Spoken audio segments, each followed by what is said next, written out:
अपने बेतुके बयान के बाद से मध्य प्रदेश के मंत्री विजय शाह लगातार चर्चा में छाए हुए हैं। सबकी नजरें इसी बात पर लगी है कि आखिर कर्नल सोफिया कुरैशी पर दिए गए उनके बेतुके बयान पर बीजेपी कार्रवाई कब करेगी और इतनी देर हो क्यों रही है। बीजेपी तो जो फैसला करेगी, जब करेगी, तब करेगी, लेकिन फिलहाल बीजेपी नेताओं में इस मसले को लेकर एक रहस्यमय चुप्पी है। इसके अलावा विजय शाह अब कानूनी पचड़े में भी फंस गए हैं अपने इसी बयान को लेकर। हाई कोर्ट के आदेश पर मंत्री जी पर एफआईआर दर्ज हो चुकी है। सुप्रीम कोर्ट ने फटकार लगाते हुए विजय शाह की भाषा पर सवाल उठा दिया। पाकिस्तानी मीडिया विजय शाह के बयान का इस्तेमाल अपना एजेंडा चलाने में कर रहा है। वो इसे भारत में अल्पसंख्यकों के खराब हालत के तौर पर दिखा रहा है, मतलब प्रोजेक्ट कर रहा है कि वहां पर अल्पसंख्यकों की हालत क्या है, वो आप विजय शाह के बयान से समझिए। और वहीं विपक्षी कांग्रेस लगातार बीजेपी के मंत्री के इस बयान को लेकर बीजेपी पर हमलावर हो रही है। लेकिन इन सब के बीच ये समझ नहीं आ रहा कि बीजेपी आखिर अपने इस बदजुबान और बड़बोले मंत्री पर कार्रवाई क्यों नहीं कर रही और क्यों बीजेपी के बड़े ताकतवर धड़े इस पर चुप्पी साधे हुए हैं। सवाल यही है, एक ऐसे मंत्री पर जो देश की महिला सेनाधिकारी को लेकर अनशन बयान देते हैं, उन पर एक्शन से बीजेपी को रोक कौन रहा है? बात कहां फंस रही है? पहले तो ऐसा लग क्यों रहा है कि विजय शाह को बचाया जा रहा है, जरा एक बार उसे समझ लीजिए। देखिए, हाई कोर्ट के निर्देश के बाद विजय शाह पर एफआईआर दर्ज की गई, लेकिन उस एफआईआर को देखकर कोर्ट खुद हैरान रह गई और 2 जजों की बेंच ने ऐसी टिप्पणियां कर दी कि मध्य प्रदेश पुलिस की फजीहत हो गई। कोर्ट को धाराएं तक बतानी पड़ी। कोर्ट को यह तक कहना पड़ा कि एफआईआर लिखी ही इस मंशा के साथ गई है कि इसे निरस्त करवाया जा सके। अब आप खुद समझिए, यह क्या मंत्री जी को बचाने की कोशिश नहीं थी? अब एक बार फिर अपने सवाल पर लौटते हैं कि आखिर बीजेपी के मंत्री विजय शाह पर एक्शन हो क्यों नहीं पा रहा? कहां फंस रही है बीजेपी? क्या इसके पीछे मध्य प्रदेश की चुनावी सियासत का एक बड़ा कारण है? क्या इसके पीछे मध्य प्रदेश की चुनावी सियासत में वोट बैंक का एक बड़ा रोल है? आइए आपको बताते हैं। देखिए, दरअसल बीजेपी के मंत्री कुंवर विजय शाह लगातार 8 बार के विधायक हैं और आदिवासी समाज से आते हैं।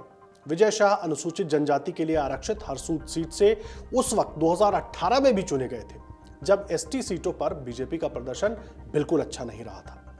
आदिवासी वोट बैंक में विजय शाह की बहुत अच्छी पकड़ मानी जाती है। जंगल से जुड़ाव और सत्ता के गलियारों में पुरानी पैठ विजय शाह की ताकत है और वो प्रदेश की सियासत में बड़े आदिवासी चेहरा माने जाते हैं, जिसकी वजह से अपने बेतुके बयान के बाद भी विजय शाह अपने मंत्री पद पर डटे हुए हैं।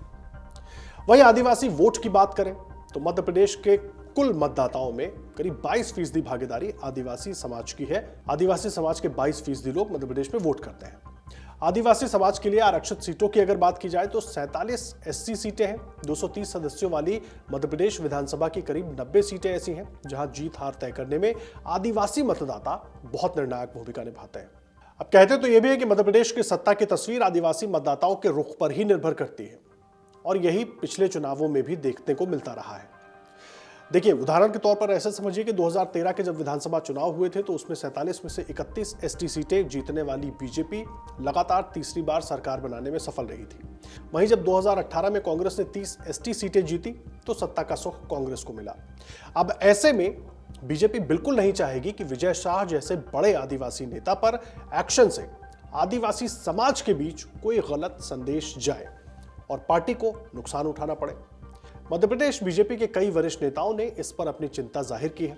वैसे तो आपको बता दें, बीजेपी के मंत्री कुंवर विजय शाह के बयान से बीजेपी का आला नेतृत्व नाराज है।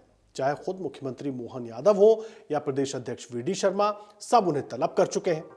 राष्ट्रीय अध्यक्ष जेपी नड्डा उनकी रिपोर्ट मांग चुके हैं और पूरे मामले को संभालने के लिए बाकायदा बीजेपी नेताओं की एक टीम भी कर्नल सोफिया कुरैशी के घर जाकर उनके परिजनों से मिलकर के भी आई है। देखिए, बयान विजय शाह ने 11 मई को दिया था। 6 दिन हो चुके हैं और इन 6 दिनों में बीजेपी की तरफ से डैमेज कंट्रोल के लिए सभी कवायदे की गई। बस इन सब के बीच नहीं दिखा तो वो था एक्शन। अब इसे बीजेपी की आप राजनीतिक धारा से जोड़कर देख सकते हैं। विजय शाह की भाषा भले ही सही नहीं थी, लेकिन उनका टारगेट कौन था?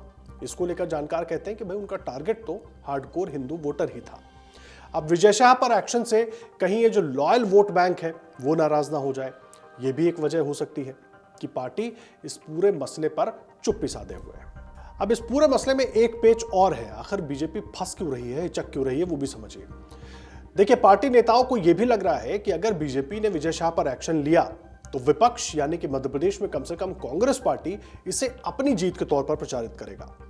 और वहीं अलग अलग मीडिया रिपोर्ट्स के हिसाब से अगर देखें तो इस मुद्दे पर एक बड़ी बैठक भी हुई, जिसमें पार्टी के प्रदेश अध्यक्ष वी डी शर्मा, मुख्यमंत्री मोहन यादव, संगठन महासचिव हितानंद शर्मा और बाकी वरिष्ठ नेता भी मौजूद थे।